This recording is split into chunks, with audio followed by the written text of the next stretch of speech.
The local fusion centers track everybody's cell phone real time. They hit one code, they dial in to listen, another code, they follow you by name with your cell phone under federal law. No Fourth Amendment, no Fifth Amendment, no 10th. What else happened?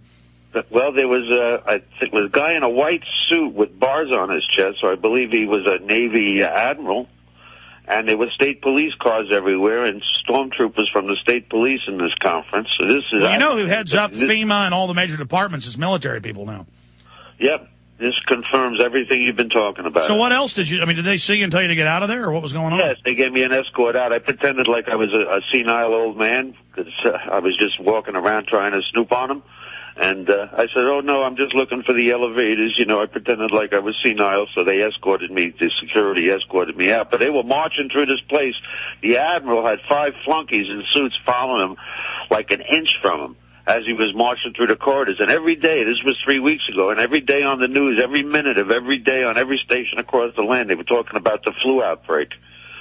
This was, and they weren't hiding, but it was weird. Why would they be at a casino? They have to get in a little gambling while they're... Because, well, I'm going to be frank with you. What do you think runs the New World Order? It's the global mafia.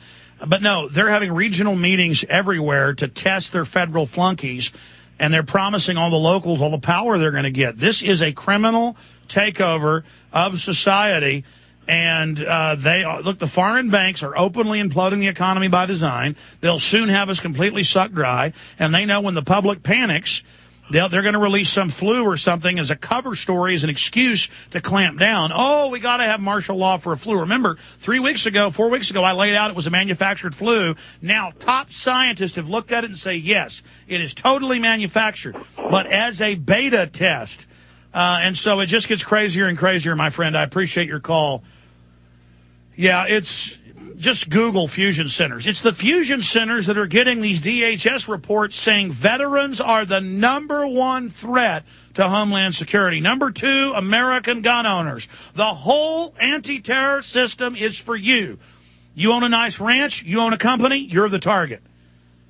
You're well-to-do, you're the target. You're middle class, you're a veteran, you're a gun owner, you're a retired police officer. What do you think happened in Russia and China and Cambodia? You better read up.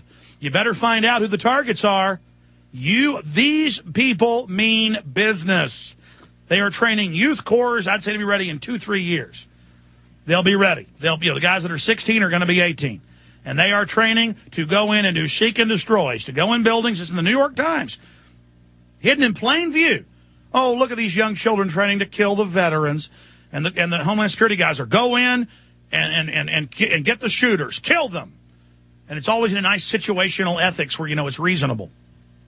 Wonder if the Austin cops got that. 2 guys are asleep in a car and they gun them down. And, of course, the cameras malfunction. And people call in on the radio and defend it and say the guys deserve to die for being in a car at night. Well, when a cop kills your kid in a car at night, just remember you asked for that karma. And you're like, oh, you don't like the cops. Oh, no, I didn't like the cops in Nazi Germany or the Soviet Union or in Fidel's Cuba right now or in Venezuela. No, you bet I don't. I don't like tyranny. If a cop's good and follows Bill of Rights, great. But the cops work for a system that works for foreign offshore banks. And cops, when they're done with you, you're going to be their #1 enemy, so just get ready for it. You think you're in power right now? Just get ready. They're going to have a bunch of young scum right up underneath you. Let's go ahead and talk to Scott in Washington. Scott, go ahead. Yeah, I had a question I was going to ask you, but just incidentally, you'd asked what year that Archie Bunker clip was from. It was from 1972. 72, okay. Yeah, and that euphemism of the boss hog that you're always talking about, the guy that played him was actually in that episode, too. So just a little trivial for your information.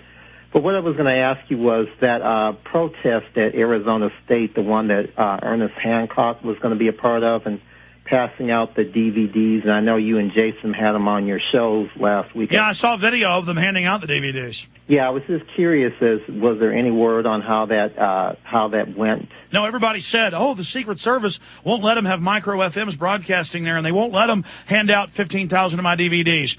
It's all a paper tiger. You have a First Amendment. They went out. They were very successful, only had a few pirates, as they call the police, come up and tell them they didn't have free speech, and they said, go ahead and arrest us if you want, and the cops backed off. You see, we get these rights by demanding them and exercising them. The minute we bend over, we lose them. Yeah, and just to show you how they were trying to dumb it down on the left, one of his former station colleagues, Ernest Hancock, on the station he used to be on, was reading some article. I guess he either got it out of Daily Kos or Huffington Post. Basically, was an instruction guide on how the left should protest this, and telling him, oh, well, you know, you can just say it is, but don't really complain about it, and talk about coming to the protest with a positive message. And yeah, it's all political correctness and control. You know, I meant to get into Bilderberg. We got articles detailing all of it. Their plan is global tax, global regulation, world government, bankrupting things, accelerating the depression. We have people inside, major breaking info in the articles and videos at Infowars.com and PrisonPlanet.com. Great job, crew. Get fired up about freedom, take on tyranny, and we're going to